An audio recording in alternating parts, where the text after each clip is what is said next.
Hello and welcome students to my YouTube channel. आज हम लेकर के आए ग्रेड 9 मैथमेटिक्स का एक नया लेक्चर के जिसमें हम एक्सरसाइज 4.2 के क्वेश्चन नंबर 3 और क्वेश्चन नंबर 4 को सॉल्व करने जा रहे हैं। तो जो क्वेश्चन नंबर 3 है हमारा, ये बेसिकली मिडिल टर्म ब्रेक जो है वो हम करते हैं इसमें।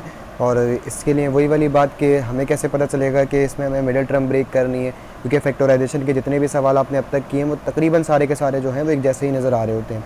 तो इसके लिए मैं आपको एक छोटी सी बात बताता हूँ कि जो स्टेप्स हमारे पास है ना, हम उन्हीं स्टेप्स को फॉलो करते हुए चलते हैं। स्टेप्स क्या है हमारे पास कि कैसा भी सवाल हो, सबसे पहले आप उसको ये आइडेंटिफाई करेंगे लॉजिकली कि वो बाइनोमियल है या वो ट्राइनोमियल है या वो मल्टीनोमियल है। ठीक है, उसके बाद फिर आपने ये देखना है कि इसमें से कुछ कॉमन निकल सकता है या नहीं। अगर कुछ कॉमन निकल सकता है तो वेल एंड गुड है, निकल जाए, आप कॉमन निकाल लें, सवाल आपका सॉल्व हो जाएगा। अगर कॉमन नहीं निकल पा रहा है तो फिर आपने क्या करना होता है, फार्मूला अप्लाई करके देखना होता है। जो भी आपको मैंने 3 फार्मूलाज बताए हैं, a प्लस बी का whole square, a minus B का होल स्क्वायर या फिर a square minus B square. अब अगर आपने किसी सवाल में देखा है कि ये भी नहीं हो पा रहा है, तो फिर जो आपका तीसरा स्टेप होना चाहिए वो क्या होना चाहिए, मिडिल टर्म ब्रेक होना चाहिए। तो देखें, जैसे ये सवाल है आपके पास question number 3, resolve into factors. अच्छा, इसके हम 2 सवाल जो है वो प्रीवियस वीडियो में सॉल्व कर चुके हैं, क्वेश्चन 1 एंड क्वेश्चन नंबर 2, जिसमें हमने एडिशन और सब्ट्रैक्शन की थी 2ab की। ठीक है, तो ये थोड़ी सी डिफरेंट नेचर के सवाल हैं, सॉल्व करते हैं इसको भी। तो आप ऑब्जर्व करें इसमें कि ये जो हमारे पास सवाल गिवन है, रिजॉल्व इनटू फैक्टर का जो फर्स्ट पार्ट है, एक्स स्क्वायर प्लस का 3x माइनस 10, क्या ये आपके पास कौन सा है, मल्टीनोमियल है, बाइनोमियल है, ट्राइनोमियल है या मोनोमियल है? तो आप बोलेंगे सर ये ट्राइनोमियल है क्योंकि 3 टर्म्स हैं और 2 साइन है। ठीक है, अब इस ट्राइनोमियल में हमने ऑब्जर्व करना है कि क्या इसमें से कुछ कॉमन निकल सकता है, जो कि हमारा पहला स्टेप होता है हमेशा। तो देखें, यहाँ पर और यहाँ पर इन दोनों के पास x है, इन दोनों के पास ऐसे नंबर्स हैं कि जो एक टेबल में आते भी नहीं है। ठीक है, इसके पास कोई नंबर फिलहाल नहीं है, इन दोनों के पास x है, उसके पास x नहीं है, इसका मतलब ये वो कॉमन तो इसमें से कुछ नहीं निकल सकता। अब आ गई बात कि क्या इसमें सर कोई फार्मूला अप्लाई हो सकता है?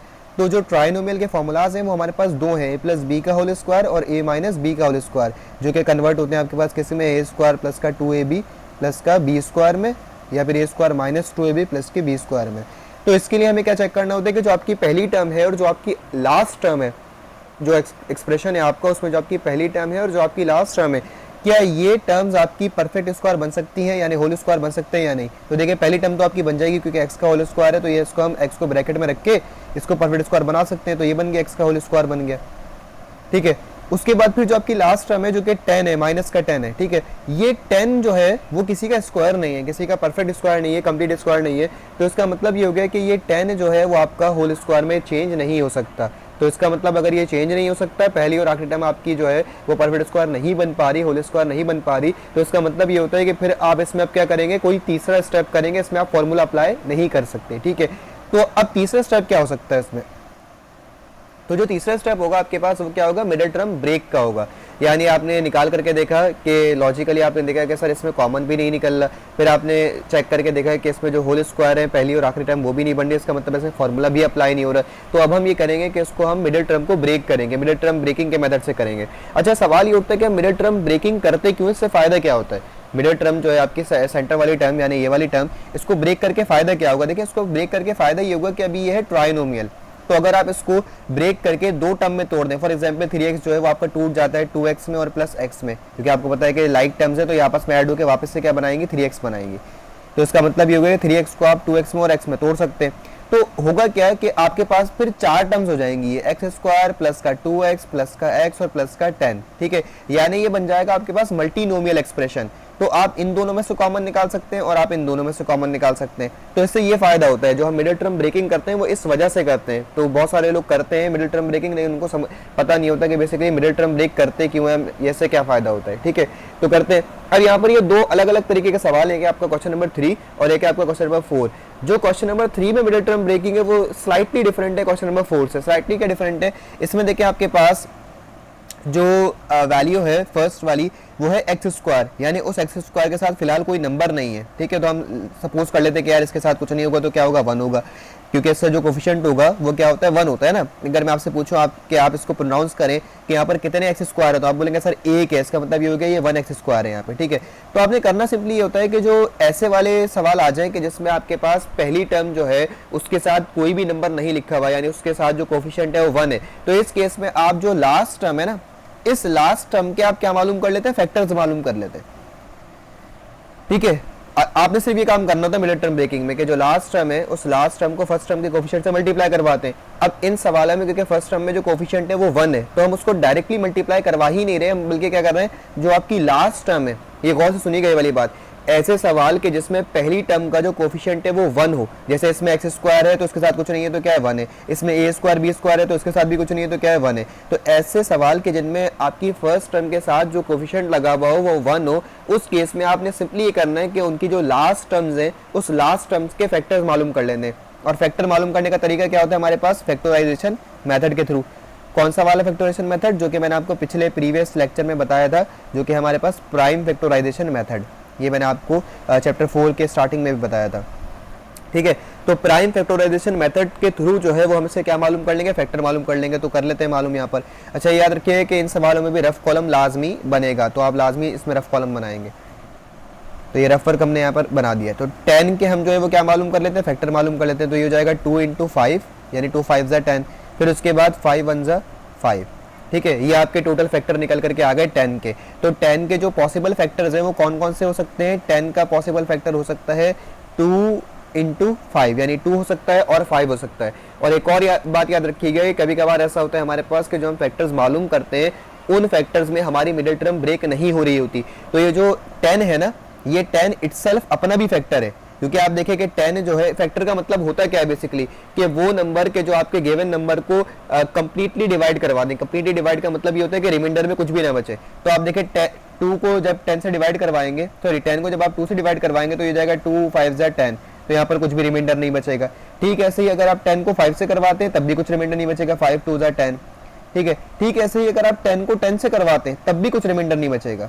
तो इसका मतलब ये हुआ कि 2 10 और 5 ये क्या है, फैक्टर्स है किसके, 10 के, यानी वो नंबर के जो इस नंबर को कंप्लीटली क्या करवा दें, डिवाइड करवा दें। तो हमारे पास जो 10 के फैक्टर्स आए हैं यहाँ पर वो कौन कौन से हैं, 2 और 5 है। और ये याद रखिएगा कि 10 खुद भी अपना फैक्टर होगा। सही है।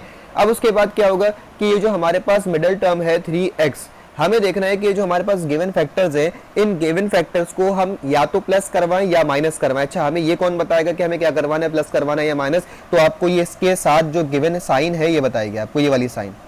ठीक है, क्योंकि आपने लास्ट टर्म के फैक्टर निकाले ना, तो लास्ट टर्म की ही साइन आपको ये बताएगी कि आपने माइनस करवाना है या आपने प्लस करवाना है। ठीक है, तो इसमें क्योंकि माइनस लगा हुआ है इसका मतलब हम इन दो, ये जो फैक्टर्स आए हमारे पास, इन दो चीजों को हम माइनस करवाएंगे और माइनस ऐसे करवाएंगे कि हमें क्या मिल जाए, प्लस का 3x मिल जाए। तो बहुत सिंपल है, आप क्या करें, यहाँ पर प्लस का 5 ले लें और माइनस का 2 ले लें, तो आपके पास क्या आ जाएगा, प्लस का 3 आ जाएगा, क्योंकि आपको पता है कि साइन उसी नंबर की आती है कि जो बड़ा होता है। तो यहाँ पर प्लस का 5 जाहिर है बड़ी वैल्यू है तो इसी का साइन आ जाएगा, यहाँ पर प्लस का 3 आ जाएगा ये। ठीक है, तो हमने क्या किया कि हमने मिडिल टर्म ब्रेक करवाने के लिए सबसे पहले आखिरी वाली टर्म को उठाया, लास्ट टर्म को उठाया, उस लास्ट टर्म के हमने फैक्टर मालूम कर लिए प्राइम फैक्टराइजेशन मेथड के थ्रू। फिर जो फैक्टर्स आए उन फैक्टर को हमने ये चेक किया कि जो लास्ट टर्म थी उसके साथ साइन कौन सा था, तो हमने देखा कि यहाँ पर माइनस का साइन था। इसका मतलब ये हुआ कि इस लास्ट टर्म से जो फैक्टर्स जनरेट हुए इन फैक्टर्स को हम माइनस करेंगे और माइनस करवा के जनरेट क्या करेंगे, ऐसी टर्म जनरेट करेंगे कि जो बेसिकली ब्रेक कर दे किसको, 3x को। ठीक है, यानी मिडिल टर्म बना लेंगे।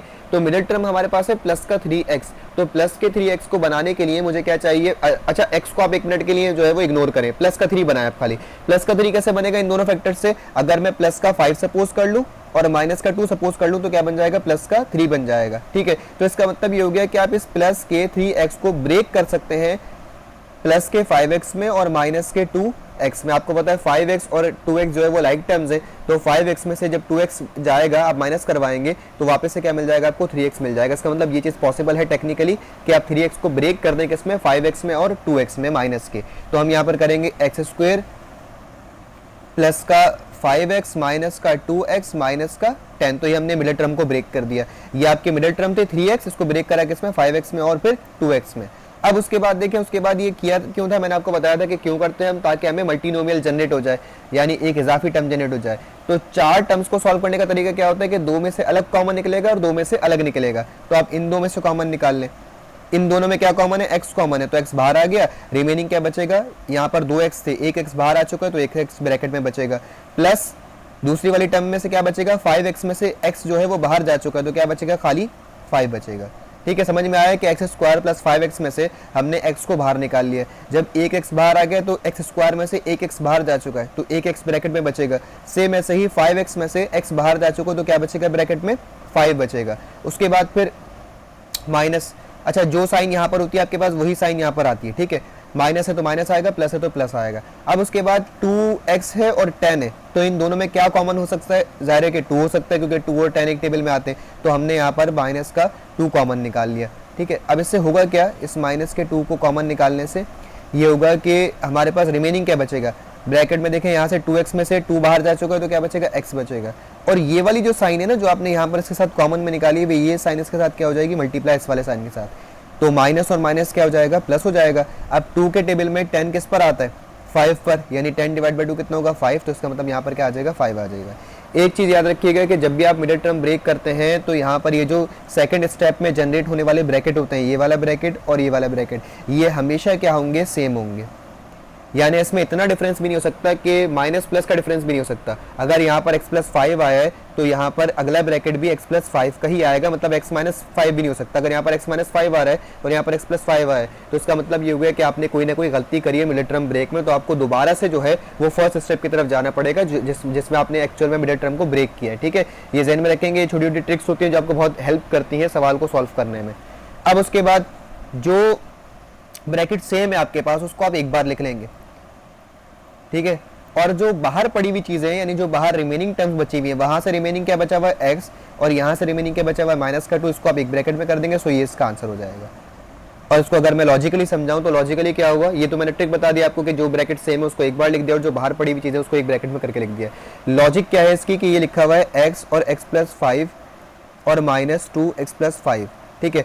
अब ये आपके पास एक टर्म और ये भी आपके पास एक टर्म, ठीक है ना, ये दो टर्म्स हो गई ना, और बीच में एक साइन लगा हुआ है, तो दो टर्म्स हो और एक साइन हो, उसका मतलब ये कौन सा एक्सप्रेशन बन गया, बाइनोमियल बन गया। तो बाइनोमियल में से आप क्या निकाल सकते हैं, कॉमन निकाल सकते हैं। तो इसके पास भी x प्लस 5 का ब्रैकेट है, इसके पास भी x प्लस 5 का ब्रैकेट है, तो x प्लस 5 को आपने एज ए कॉमन निकाल लिया। तो अब रिमेनिंग क्या बचेगा दोनों टर्म्स में से, यहाँ से x प्लस 5 का ब्रैकेट बाहर जा चुका है तो खाली क्या बचेगा, यहाँ से x बचेगा। सेम ऐसे ही बीच में माइनस आ गया, यहाँ से x प्लस 5 बाहर जा चुका तो क्या बचेगा, खाली 2 बचेगा। यानी हम ये कॉमन के तरीके से करते हैं। तो लॉजिकली ये वाला तरीका होता है, इसको ट्रिक से मैंने बता दिया कि जो ब्रैकेट सेम होगा उसको एक बार लिख दो और जो बाहर पड़ी हुई चीज़ें उसको एक ब्रैकेट में करके लिख दो, तो ये इसका आंसर आ जाएगा। ठीक है, बहुत सिंपल है मिडिल टर्म ब्रेक, कोई रॉकेट साइंस नहीं है, ये हम पहले चैप्टर नंबर 3 में भी थोड़ी बहुत परफॉर्म कर चुके हैं। चलते हैं सेकंड पार्ट की तरफ। यह है a² b² माइनस का 3ab माइनस का 10। अगेन वही वाली बात कि इसमें से कॉमन नहीं निकल सकता, ठीक है, और इसमें फॉर्मूला भी अप्लाई नहीं हो सकता क्योंकि 10 जो है वो किसी का परफेक्ट स्क्वायर नहीं है। अब क्या होगा, वही वाली बात कि मिडिल टर्म ब्रेक करेंगे। इसमें भी पहले नंबर के साथ कोई कोफिशिएंट नहीं है, कोई नंबर नहीं है, इसका मतलब ये हो गया कि a² b² के साथ जो नंबर होगा वो क्या होगा, जस्ट 1 होगा। ठीक है, कोफिशिएंट कितना होगा इसका, 1 होगा। तो इसका मतलब ये होगा कि 10 के आपने डायरेक्टली क्या निकाल लेना है, फैक्टर निकाल लेना है। तो ये रफ वर्क हम यहाँ पर करेंगे शो, और फैक्टर वही आएंगे जो हमने पीछे भी निकाले। 10 के फैक्टर हमने इस वाले पहले पार्ट में निकालेंगे, 2 5 ज़ा 10 और 5 1 ज़ा 5, तो ये हो जाएगा 2 × 5 जो कि बराबर होगा किसके, 10 के। ये हमारे पास फैक्टर्स आ गए। ठीक है, अच्छा बहुत सारे बच्चे मुझसे पूछते हैं कि सर इसमें क्या ज़रूरी है 2 से स्टार्ट करना, मतलब हम किसी और बड़े नंबर से नहीं, तो आप किसी भी नंबर से स्टार्ट कर सकते हैं, इसमें कोई ऐसी रॉकेट साइंस नहीं है। ठीक है, किसी भी नंबर से आप स्टार्ट करें, आंसर इसका वही आने जा रहा है। अब उसके बाद हमें बनाना क्या है, 3 बनाना है, लेकिन अब की बार हमें माइनस का 3 बनाना है। पिछली बार हमने प्लस का 3 बनाया था, अब की बार हमें माइनस का 3 बनाना है। तो देखिए माइनस के 3 के लिए मुझे माइनस का 5 चाहिए होगा। ज़ाहिर है कि माइनस, अगर मुझे जो भी मुझे साइन चाहिए होता है वो साइन मैं बेसिकली बड़े नंबर के साथ सपोज कर लेता हूँ। अगर मुझे माइनस का चाहिए तो मैं माइनस बड़े नंबर के साथ लगा दूंगा, अगर मुझे प्लस का चाहिए तो मैं प्लस बड़े नंबर के साथ लगा दूंगा। ठीक है, जैसे हमने यहाँ पर प्लस का 5 लगाया था क्योंकि हमें प्लस का 3 चाहिए था, अब हम यहाँ पर माइनस का 5 कर देंगे, तो माइनस का 5 और प्लस का 2, ये क्या बना के देगा आपको, माइनस का 3 बना के देगा। ठीक है, और अगेन आपको यहाँ से पता चला कि माइनस करवाना है, तो हमने माइनस प्लस क्या होता है, माइनस होता है। तो इस 3ab को, इस माइनस के 3ab को हम तोड़ेंगे किस में, माइनस के 5ab में और प्लस के 2ab में। तो उसको ब्रेक करते हैं, a² b² माइनस का 5ab प्लस का 2ab माइनस का 10। अब उसके बाद क्या होगा, इन दोनों में से कॉमन निकालेंगे। देखें a² b² और ab, इसका मतलब एक ab जो है वो कॉमन में बाहर आ जाएगा। तो दोनों में से हमने एक ab बाहर निकाल लिया, तो इधर से क्या बचेगा, इधर से देखें a² और b² था, तो एक a एक b बाहर चला गया, तो ब्रैकेट में क्या बचेगा, एक a और एक b। इधर से क्या बचेगा, ए बी बाहर जा चुका है तो खाली क्या बचेगा, -5 बचेगा। फिर उसके बाद इन दोनों में से कॉमन निकालेंगे। अब इन दोनों में से कॉमन क्या निकलेगा, 2 है और 10 है तो 2 आ जाएगा, ठीक है। उसके बाद फिर आप क्या निकालेंगे, यहाँ से क्या बचेगा, रिमेनिंग 2ab में से 2 बाहर जा चुका है तो क्या बचेगा, ab बचेगा माइनस, फिर प्लस माइनस क्या होता है, माइनस होता है, ठीक है। 2 के टेबल में 10 किस पे आएगा, 5 पे आएगा तो ये 5 आ गया। अब अगेन वही वाली बात के सेम ब्रैकेट्स आ गए तो सेम ब्रैकेट को एक बार लिख दिया आपने, ये हो गया ab -5 और जो बाहर पड़ी हुई चीज़ है उसको आपने एक ब्रैकेट में करके लिख दिया तो ab + 2। सो ये इसका आंसर हो गया, ठीक है। बढ़ते हैं पार्ट 3 की तरफ। पार्ट 3 क्या कह रहा है, y² प्लस का 7y माइनस का 98। अगेन वही वाली बात, कॉमन नहीं निकल सकता और 98 एक ऐसा नंबर है कि जो किसी का परफेक्ट स्क्वायर भी नहीं है, तो डायरेक्टली चलेंगे किस पर, थर्ड स्टेप की तरफ, which is middle term breaking, ठीक है। अगेन वही कि y² के साथ कोई नंबर नहीं लिखा हुआ, इसका मतलब y² के साथ क्या होगा, 1 होगा। तो 98 के डायरेक्ट हमें क्या निकाल लेने, फैक्टर्स निकाल लेने। तो यहाँ पर निकाल लेते हैं 98 के फैक्टर्स। तो ये हो जाएगा 2 4 8 और यहाँ से 1 वहाँ चले गए क्योंकि 9 तो नहीं आता लेकिन 8 आता है। 2 4 8 और 1 वहाँ चले गए 18, तो 2 9 18। अब उसके बाद डायरेक्ट निकल लेते हैं 7 7 49 और 7 1 7। जैसे मैंने आपको बताया था कि ये डायरेक्टली बड़े नंबर से भी आप कर सकते हैं, ज़रूरी नहीं है कि 2 से करें, 3 से करें, 4 से करें, बड़े नंबर से भी हो सकता है ये। अब हमारे पास क्या है, 2 × 7 × 7। तो हम क्या करते हैं कि स्टार्ट के 2 नंबर्स को क्या कर देंगे, मल्टीप्लाई करवा देंगे। तो 2 × 7 कितना हो जाएगा, ये हो जाएगा आपके पास 14, ठीक है। यहाँ तक हो गया 14 और उसके बाद जो नंबर है उस नंबर को इसमें से माइनस करवा देंगे तो 14 - 7 कितना हो जाएगा, 7 हो जाएगा। तो हमने 98 के फैक्टर निकाले। उसके बाद हमें ये साइन बता रहे हैं कि हमें क्या करना है, माइनस करना है। किसको माइनस करना है, जो इसके फैक्टर्स आए हैं, ठीक है। और माइनस करके हमें क्या चाहिए, प्लस का 7 चाहिए। तो हमने क्या किया कि इधर से जो 2 फैक्टर्स आए थे उन 2 फैक्टर्स को मल्टीप्लाई किया हमने 2 × 7 को, तो कितना हो गया 14। फिर हमने तीसरे वाले नंबर को, तीसरा वाला नंबर आया है इसको हमने इसमें से माइनस कर दिया। तो हमें पता है कि अगर हम प्लस के 14 में से माइनस कर दें 7 तो कितना मिलेगा हमें, प्लस का 7, और हमें प्लस का 7 ही चाहिए। तो इसका मतलब हम इस प्लस के 7y को ब्रेक करने जा रहे हैं किसमें, प्लस के 14 में और माइनस के 7 में, मतलब प्लस के 14y में और माइनस के 7y में। तो ये हो जाएगा y² प्लस का 14y माइनस का 7y माइनस का 98। अब अगेन यहाँ से क्या कॉमन बचेगा, यहाँ से आएगा y कॉमन आ जाएगा, ठीक है। y कॉमन आएगा तो इधर से क्या बचा आपके पास, y बचा, और प्लस यहाँ से क्या बचेगा, 14 बचेगा। फर्स्ट टर्म में से y बचेगा क्योंकि y² था तो एक y बाहर आ गया, एक y यहाँ आ गया। 14y में से y बाहर जा चुका है तो 14 आपके पास यहाँ पर आ जाएगा, ठीक है। उसके बाद फिर आप देखिए यहाँ से साइन यही वाली आती है, जो आपकी थर्ड साइन होती है वही यहाँ पर आ जाती है। उसके बाद फिर क्या होगा, माइनस का 7y है और माइनस का 98 है, तो 7 के टेबल में 98 आता है, इसका मतलब हम 7 कॉमन निकाल सकते हैं। लीस्ट टर्म हमेशा कॉमन निकलती है तो 7 कॉमन आ जाएगा। अब 7y में से 7 बाहर जा चुका है तो क्या बचेगा, खाली y। फिर इस साइन को इस साइन से क्या करवाएंगे, मल्टीप्लाई, तो माइनस माइनस क्या हो गया प्लस। 7 के टेबल में जो 98 है वो किस पे आता है, 14 पे आता है। यानी 98 को अगर आप 7 से डिवाइड करवाएंगे तो कितना मिलेगा, 14 मिलेगा, ठीक है। तो ये आपकी मिडिल टर्म ब्रेकिंग हो गई। देखिए दोनों ब्रैकेट सेम आ रहे हैं, इसका मतलब हमने बिल्कुल सही काम किया हुआ है। अब जो सेम ब्रैकेट है उसको आपने एक बार लिख दिया और जो बाहर पड़ी हुई चीज़ है उसको आपने एक ब्रैकेट में कर दिया। सो ये इसका आंसर हो गया। उसके बाद पार्ट 4 देखें, x² y² z² प्लस का 2xyz माइनस का 24। इसमें भी कोई कॉमन नहीं निकल सकता, ठीक है, और ना ही कोई फॉर्मूला अप्लाई हो सकता। तो डायरेक्टली करेंगे इसमें मिडिल टर्म ब्रेक, और मिडिल टर्म ब्रेक के लिए भी डायरेक्टली 24 को हमें क्या करना है, फैक्टर्स में तोड़ना है। तो 24 को हम फैक्टर्स में तोड़ देंगे। 24 के फैक्टर निकालेंगे, 2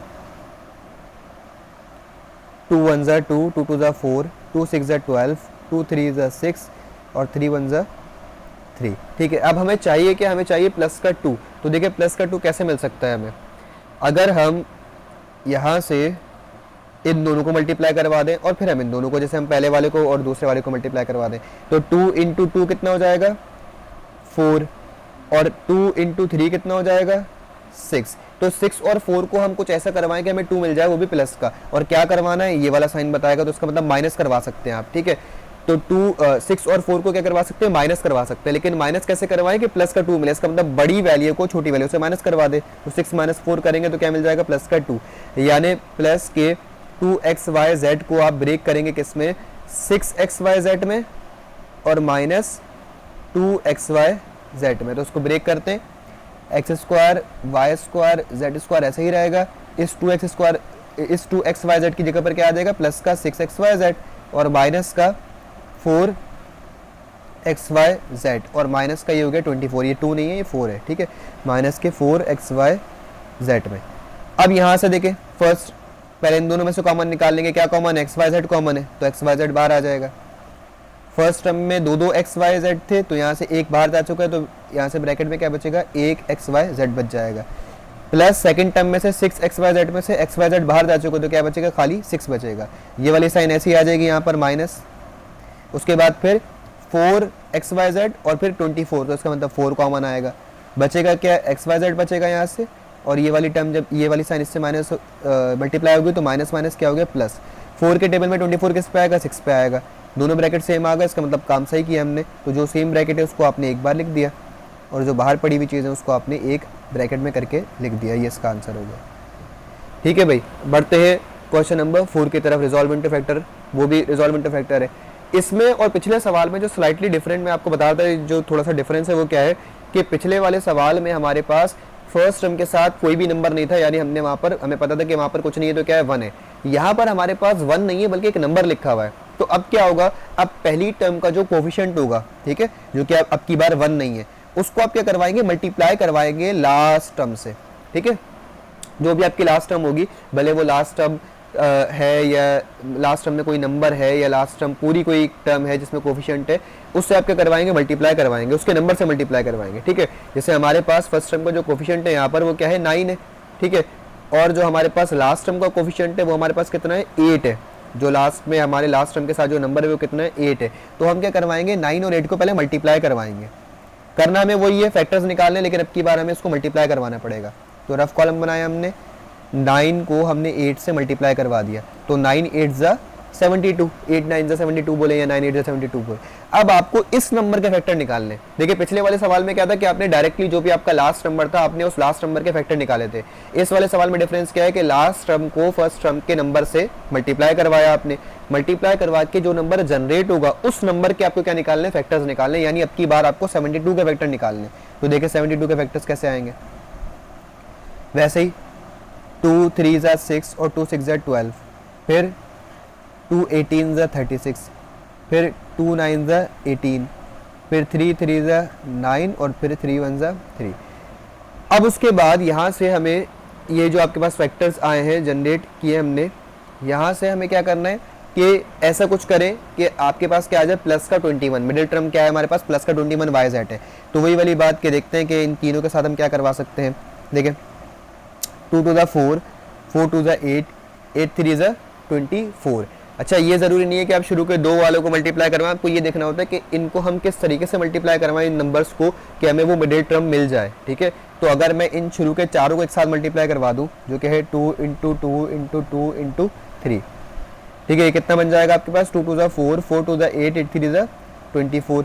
और जो आखिरी नंबर है हमारे पास ये वाला, इसको इसमें से माइनस करवा दूँ, 24 माइनस 3, तो क्या मिल जाएगा मुझे, 21 मिल जाएगा। तो ये वाला काम होता है। ठीक है, ज़रूरी नहीं कि आप दो को मल्टीप्लाई करवाएं शुरू के दो वालों को, बस आप कैसे भी मल्टीप्लाई करवा सकते हैं कि आपको मल्टीप्लाई करवा के वो मिडिल टर्म मिलनी चाहिए। ठीक है, और इस साइन ने हमें बताया कि हमें क्या करवाना था, माइनस करवाना था, तो हमने माइनस करवा दिया। ठीक है, अब उसके बाद यहाँ से इसका मतलब ये हुआ कि इस 21 को हम कैसे ब्रेक करेंगे, 21 वाई जेड को हम ब्रेक कैसे करेंगे, 9 वाई का स्क्वायर ऐसे आ गया, प्लस के 24 वाई जेड में और माइनस के 3 वाई जेड में और माइनस का 8 जेड स्क्वायर। अब यहाँ पर एक काम हम और करेंगे, वो क्या कि हमने देखें यहाँ पर 9 और 24 जो है वो एक टेबल में आते हैं। ठीक है, 3 1 जा 3, सॉरी 3 3 जा 9 और 3 8 जा 24, लेकिन ये जो 3 और 8 एक टेबल में नहीं आते। तो क्या होगा कि इससे फिर आपके लिए फैक्टर्स को निकालना मुश्किल हो जाएगा। तो हम क्या करेंगे, इसको अरेंज कर देंगे, रीअरेंज कर देंगे। रीअरेंज कैसे करेंगे कि 9 वाई स्क्वायर ऐसे ही रहा आपका, ये जो प्लस का 24 वाई जेड है इसको आप ले जाएंगे उधर और इस 3 वाई जेड को लेकर के आ जाएंगे इधर। तो ये हो जाएगा माइनस का 3 वाई जेड और प्लस का 24 वाई जेड और माइनस का 8 जेड स्क्वायर। हमने क्या किया, सिर्फ अरेंज कर दिया। अरेंज करने से कोई इशू होता नहीं है। ठीक है, जब भी आप अरेंज करते हैं तो उससे कोई मसला नहीं होगा। अब क्या होगा, अब उसके बाद यहाँ से कॉमन निकलेगा इन दोनों में से अगेन। अब देखें यहाँ से आपके पास पहले एक नंबर निकलेगा, लीस्ट नंबर कॉमन निकल जाएगा, यानी 3 निकल जाएगा, क्योंकि 3 और 9 जो है एक टेबल में आते हैं। उसके बाद फिर हमारे पास क्या है, वाई है और वाई स्क्वायर है और जेड है। अच्छा, ये वाई जेड है, तो वाई जेड में से हमारे पास वाई कॉमन आ रहा है क्योंकि उसके पास भी वाई है, फर्स्ट टर्म के पास भी वाई और सेकंड टर्म के पास भी वाई। तो हमने 3 वाई कॉमन निकाल दिया। रिमेनिंग देखें 9 में से 9 को जब आप डिवाइड करवाएंगे 3 से तो क्या बचेगा, 3 बचेगा। वाई स्क्वायर में से एक वाई बाहर चला गया तो क्या बचेगा, जस्ट एक वाई, माइनस 3y z में से 3y बाहर जा चुका है, पूरा का पूरा 3y बाहर जा चुका है, ठीक है ये रहा। तो क्या बचेगा, खाली z बचेगा। ये वाला साइन ऐसे ही नीचे उतर आ जाएगा, यहाँ पर प्लस हो जाएगा। 24yz और 8z स्क्वायर, अब देखिए 24 और 8 एक टेबल में आते हैं तो लीस्ट टर्म हमने बाहर निकाल दी कॉमन में, yz है और z स्क्वायर, इसका मतलब z कॉमन निकल जाएगा। क्या बचेगा, 24 को आपने 8 से डिवाइड करवाया, कितना बचा 3, yz में से z बाहर जा चुका तो क्या बचेगा, खाली y। इस साइन को आपने साइन के साथ मल्टीप्लाई करवा दिया तो माइनस प्लस क्या हो गया, माइनस। उसके बाद फिर 8 बाहर जा चुका है, जेड स्क्वायर में से एक जेड बाहर जा चुका है तो क्या बचेगा, खाली एक जेड बचेगा। देखिए दोनों ब्रैकेट सेम आ गया, इसका मतलब हमने मिडिल टर्म ब्रेक सही करा है इसमें। तो जो ब्रैकेट सेम आ गया उसको आपने एक बार लिख दिया और जो बाहर पड़ी हुई चीज़ें उसको आपने एक ब्रैकेट में करके लिख दिया, ये इसका आंसर हो जाएगा। तो ये डिफरेंस था खाली सवाल में। सेम ऐसे देखे पार्ट 2। अब इस पार्ट 2 में देखें 42 है, 8 है और 2 है। अगेन वही वाली बात कि जब हम स्टेप वाइज चलते हुए आते हैं तो हम यहाँ पर पहले ही स्टेप में रुक जाएंगे। पहला स्टेप हमारे क्या होता है कि हमने लॉजिकली देखा ये क्या है, ट्राइनोमियल है। तो पहला स्टेप क्या होता है कि हम कॉमन निकाल के देखें। देखिए इसमें कॉमन निकल सकता है, क्यों निकल सकता है, क्योंकि यहाँ पर 42 है, यहाँ पर 8 है, यहाँ पर 2 है, ये तीनों जो है वो सेम टेबल में आते हैं। किसके टेबल में आते हैं, 2 के टेबल में। तो हम 2 को यहाँ पर कॉमन निकाल लेंगे, तो हमने 2 को यहाँ पर कॉमन निकाल लिया। अब रिमेनिंग क्या बचेगा आपके पास, 42x स्क्वायर में से आपने जब 2 निकाल दिया यहाँ पर, ठीक है, तो ये 2 बेसिकली क्या होता है, इससे डिवाइड होगा। तो 42 में से आपने 2 डिवाइड करवाया तो 2 के टेबल में 42 किस पे आता है, 26 पे आता है। तो 26 बचेगा और x स्क्वायर बचेगा। सेकंड टर्म में से 8 में से आप 2 डिवाइड करवाएं, कितना बचेगा, -4 बचेगा और x बचेगा। फिर -2 में से आप 2 डिवाइड करवाएं तो 2 डिवाइड बाई 2 कितना बचेगा, 1 बचेगा। यानी हमने क्या किया है कि इन 3 में से ये जो 3 एक्सप्रेशन थे, ये जो 3 टर्म्स थी, 3 टर्म में से हमने 2 बाहर निकाल लिया। जो भी नंबर बाहर जाता है वो याद रखिएगा कि आपके पास जो रिमेनिंग टर्म्स हैं उससे डिवाइड होगा हमेशा। तो 42 में से 2 डिवाइड किया 26 बचा, 8 में से 2 डिवाइड किया 4 बचा, 2 में से 2 डिवाइड किया 1 बचा। अब यहाँ पर इस वाली चीज पर क्या होगा, मिडिल टर्म ब्रेक अप्लाई होगा, क्योंकि अब तो ये फर्दर कोई सॉल्यूशन इसमें नहीं हो सकता ना। 26 तो किसी का भी परफेक्ट स्क्वायर नहीं है तो फॉर्मूला तो अप्लाई हो नहीं सकता, कॉमन हम ऑलरेडी निकाल चुके, तब इसमें मिडिल टर्म ब्रेक होगी, ठीक है। और ये जो 2 है आपका ये एज इट इज चलता रहेगा। तो करते हैं इसके मिडिल टर्म ब्रेक। वही वाली बात के फर्स्ट टर्म के साथ अब की बार नंबर मौजूद है, तो फर्स्ट टर्म को आपने क्या करना है, इस फर्स्ट टर्म को, ये जो फर्स्ट टर्म है अब की बार आपकी, इसको लास्ट टर्म से क्या करवाना है, मल्टीप्लाई। तो 26 को आपने मल्टीप्लाई करवाया 1 के साथ, कितना हो गया, 26 हो गया। अब इस 26 के आपको क्या चाहिए, फैक्टर्स चाहिए। तो 26 के फैक्टर्स निकाले थे, 2 1 2, 2 3 6 और फिर 13 जो है वो प्राइम नंबर है, 13 1 13, ठीक है। 26 1 26, अच्छा सॉरी 26 नहीं होगा ये, बल्कि 42 डिवाइड बाई 2 कितना होता है, 42 डिवाइड बाई 2 आपका होगा 2 2 4 21 होगा। ये 26 नहीं है, 21 है ये, ठीक है। तो इसका मतलब हमें 21 के फैक्टर्स निकालने, 21 मल्टीप्लाई बाय 1 तो ये क्या 21, तो 21 के फैक्टर्स निकालने आप, ठीक है। ये माइनर मिस्टेक्स हो जाती हैं, देखें, इसीलिए आपको चेक करना पड़ता है। 21, तो 21 किससे होगा, 3 से होगा, 3 7 21 और 7 1 7, तो आपको 7 और 3 मिला है। तो 7 और 3 को आप क्या करवाएंगे, ये साइन बताएगा आपको, ये साइन क्या है आपके पास, माइनस का साइन है, ठीक है। 1 के साथ क्या है, माइनस है, तो इसका मतलब आपने 7 और 3 को माइनस करवाना है। लेकिन ऐसे माइनस करवाना है कि आपको माइनस का 4 मिले, तो हम क्या करेंगे, माइनस का 7 और प्लस का 3 ले लेंगे, तो हमें पता है कि क्या मिल जाएगा, माइनस का 4। इसका मतलब ये हुआ कि अगर मिडिल टर्म मुझे ब्रेक करवानी है माइनस का 4x, तो वो माइनस का 4x में ब्रेक करवाऊंगा किसमें, माइनस के 7x में और प्लस के 3x में। तो करते हैं सॉल्व, ये हो जाएगा 2, ठीक है। यहाँ से क्या मिलेगा आपको, 21x स्क्वायर माइनस का 7x प्लस का 3x और माइनस का 1। अब इसमें से कॉमन निकालेंगे, तो इसके लिए पहले कर्ली ब्रैकेट लगाएंगे, क्योंकि अब कॉमन निकालना है। तो यहाँ से कॉमन क्या निकलेगा, इन दोनों में से 7 और 21 एक टेबल में आते हैं तो 7 आ जाएगा, x स्क्वायर और x है तो इसका मतलब x बाहर आ जाएगा। 21 में से, अच्छा रिमेनिंग क्या बचेगा, 21 में से आपने 7 डिवाइड किया, कितना बचेगा 3, x स्क्वायर में से x बाहर जा चुका तो क्या बचेगा, x बचेगा। फिर यहाँ से क्या बचेगा, 7x में से 7x बाहर जा चुका तो 7x डिवाइड बाई 7x कितना होता है, 1 होता है, ठीक है, डिवाइड होती हैं चीज़ें। उसके बाद फिर ये साइन आपका एज इट इज नीचे आ जाएगा, यहाँ पर प्लस, और अब 3x है और 1 है तो इसका मतलब कुछ भी कॉमन नहीं है, तो ऐसे केस में हम 1 कॉमन निकाल देते हैं। तो जब 1 कॉमन निकाल दिया तो ये वाली जो टर्म्स हैं ऐसे आ जाएंगे, 3x ऐसे ही आ गया और -1 भी ऐसे ही आ गया, और ये करली ब्रैकेट क्लोज हो गया। अब उसके बाद देखिए ब्रैकेट सेम आए तो एक बार लिखेंगे, तो जो ब्रैकेट आपके पास सेम आए हैं उसको आपने एक बार लिखना है। कौन से ब्रैकेट सेम आए आपके पास, 3x - 1, और जो बाहर पड़ी हुई चीज़ें वो एक ब्रैकेट में आ गई, 7x + 1 को आपने एक ब्रैकेट में कर दिया। सो ये इसका आंसर होगा, ठीक है भाई। बढ़ते हैं पार्ट 3 की तरफ। पार्ट 3 क्या कह रहा है, 4x स्क्वायर प्लस का 12x प्लस का 5। तो यहाँ से इसको करते हैं 4 और 5 ये आपस में क्या हो जाएंगे, मल्टीप्लाई हो जाएंगे। ठीक है, वही वाली बात के फर्स्ट टर्म को लास्ट टर्म से मल्टीप्लाई करवा देना है। तो 4 इंटू 5 कितना हो गया, 20 हो गया। इस 20 के आपने निकाल लेने फैक्टर्स, तो 2 10 ज़ा 20, 2 5 ज़ा 10 और फिर 5 1 ज़ा 5, तो 2 2 और 5 मिल जाएगा आपको। तो हमें क्या चाहिए, 12 चाहिए। इसका मतलब ये हो गया कि हमें कुछ ऐसा करना है कि हमें 12 मिल जाए। तो देखिए इन दोनों को मल्टीप्लाई करवा देंगे, 5 इंटू 2 को कितना हो जाएगा, ये 10 हो जाएगा। और फिर ये जो 2 है इसको इसमें क्या करवा देंगे, प्लस करवा देंगे। तो हमें क्या मिल जाएगा, 12 मिल जाएगा, वो भी किसका, प्लस का। और हमें प्लस का 12 चाहिए यहाँ पे। ठीक है, तो इसका मतलब ये हो गया कि प्लस के 12x को आप ब्रेक कर रहे हैं किसमें, प्लस के 10x में और प्लस के 2x में।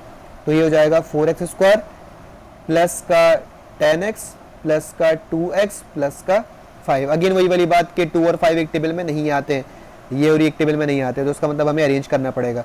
तो हम लिखेंगे 4x स्क्वायर प्लस का 2x पहले लिख लेंगे और प्लस 10x को बाद में लिख लेंगे और प्लस का 5। अब इसको सॉल्व करेंगे। देखिए 2x और 4x स्क्वायर में से क्या कॉमन निकलेगा, 2 निकल गया और x निकल गया। फर्स्ट टर्म में से क्या बचेगा, 4 को डिवाइड करवाया आपने 2 से, तो क्या बचा 2। x स्क्वायर में से x बाहर चला गया तो 1x बचेगा, प्लस 2x पूरा का पूरा बाहर जा चुका तो 2x डिवाइड बाई 2x कितना बचेगा, 1 बचेगा। उसके बाद फिर इन दोनों में से कॉमन क्या निकलेगा, 5 में से और 10 में से, 10x और 5 में से 5 निकलेगा। ठीक है, 10 में से 5 डिवाइड करवाया तो कितना बचेगा 2 और क्या बचेगा x, प्लस 5 में से 5 डिवाइड करवाया तो क्या बचेगा 1। ये सेम ब्रैकेट आ गया तो आपने एक बार लिखना है 2x प्लस 1 और बाहर पड़ी हुई चीज़ें आपने एक ब्रैकेट में कर देनी है 2x प्लस 5। अब उसके बाद इसका लास्ट पार्ट रह गया और ये हमारा 4 पॉइंट जो 2 है इसका ये आखिरी सवाल है। देखिए क्या है, 3 है और 13 है, तो करवाते हैं 3 और 13 को मल्टीप्लाई। 3 और 13 को मल्टीप्लाई करवाया आपने, मिल जाएगा आपको 39। ठीक है, अब हमें क्या चाहिए, यहाँ पर 38 चाहिए, तो 39 के फैक्टर्स निकालने पड़ेंगे। लेकिन देखिए 38 है और यहाँ पर 39 है, तो इसका मतलब बहुत सिंपल हो जाएगा। हमें पता है कि 39 वंजा क्या होता है, क्योंकि आपको पता है कि हर नंबर अपना भी फैक्टर होता है। ठीक है, अपने टेबल में भी तो आता ही है ना, वो 39 डिवाइड बाई 39 1 बचेगा, तो उसका मतलब 39 जो है वो अपना फैक्टर भी है। तो अगर मैं खाली 39 और 1 को यूज़ कर लूँ तो मुझे क्या मिल जाएगा, 39 मिल जाएगा। ठीक है, तो इसका मतलब ये हो गया कि अगर मुझे 38 चाहिए तो मैं इस 39 और 1 को क्या करवा सकता हूँ, जो ये साइन बताया गया, साइन क्या कह रहा है, माइनस करवाना है। इसका मतलब 39 में से आपने क्या करवाना है, 1 माइनस करवाना है, तो क्या मिल जाएगा आपको, 38 मिल जाएगा। लेकिन हमें ये चाहिए माइनस का 38, तो माइनस का 38 की वजह से हमें बड़े नंबर के साथ माइनस लगाना पड़ेगा और छोटे नंबर के साथ क्या लगाना पड़ेगा, प्लस लगाना पड़ेगा। तो माइनस का 39 प्लस का 1 क्या बच जाएगा, माइनस का 38 बन जाएगा। ठीक है, इसका मतलब ये हो गया कि हमें ब्रेक कैसे करना है, हमें ब्रेक करना है माइनस के 38xy को किस में करना है, माइनस के 39xy में और प्लस के 1xy में। इसको आप खाली प्लस का xy भी बोल सकते हो और प्लस का 1xy भी बोल सकते हैं। समझ में आया क्या कि हमने, कि ज़रूरी नहीं है कि आप फैक्टर्स हमेशा निकालें। अगर कोई नंबर ऐसा है कि जो उसके अपने नंबर से सॉल्व हो सकता है तो उसके लिए आपको फैक्टर निकालने की ज़रूरत नहीं है। ठीक है, तो आपने डायरेक्टली क्या करा, आपने देखा भाई 3 को 39 से जब मैंने फर्स्ट टर्म को जब मैंने लास्ट टर्म से मल्टीप्लाई करवाया तो मुझे कितना मिला, 39 मिला। अब 39 जो है वो अपना भी फैक्टर होता है ना, तो 39 वंजा भी 39 होगा, तो इसका मतलब ये हो गया कि 39 और 1 को अगर मैं माइनस करवाऊंगा तो क्या मिल जाएगा, 38 मिल जाएगा। तो हमने यही किया, 3x स्क्वायर माइनस के 38xy को हमने ब्रेक करा है किसमें, माइनस के 39xy में और प्लस के xy में और माइनस का 13y स्क्वायर ऐसे आ जाएगा। अब कॉमन निकालते हैं, इन दोनों में से कॉमन क्या निकलेगा, देखा 3 और 39 आते हैं एक टेबल में तो 3 आ जाएगा, एक्स स्क्वायर और x से तो 1x बाहर आ गया। तो पहली टर्म में से 3x स्क्वायर में से अगर 3x बाहर चला गया तो रिमेनिंग क्या बचा, खाली 1x बचा। माइनस 39 डिवाइड बाई 3 किया आपने, कितना बचेगा, ये 3 1 3 और 3 3 9। एक्स वाई में से x बाहर जा चुका है तो क्या बचेगा, खाली y, प्लस यहाँ से क्या आएगा, एक्स वाई माइनस का 13y स्क्वायर। तो इसका मतलब इन दोनों में से जो कॉमन निकलेगा वो क्या निकलेगा, इन दोनों में से कॉमन y निकलेगा, तो y आ गया कॉमन। यहाँ से क्या बचा, x बचा, ये प्लस को आपने माइनस से मल्टीप्लाई करवाया, प्लस माइनस माइनस 39 ऐसे आ गया। y स्क्वायर में से y बाहर जा चुका है तो क्या बचेगा, खाली y बचेगा। ठीक है, फिर उसके बाद क्या हुआ कि हमारे पास जो सेम ब्रैकेट है उसको आपने एक बार लिख दिया और जो बाहर पड़ी हुई चीज़ें आपने उसको एक ब्रैकेट में कर दिया। सो ये इसका आंसर हो गया। सो ये थी आपकी मिड टर्म ब्रेकिंग और यहाँ पर आपकी जो एक्सरसाइज 4.2 है वो कंप्लीट हो गई। उम्मीद है समझ में आ गया होगा, बहुत सिंपल एक्सरसाइज है। तो उसके बाद जो अगला लेक्चर अपलोड करेंगे वो इंशाल्लाह आपका 4.3 का होगा। सो तब तक के लिए स्टे ट्यून्ड।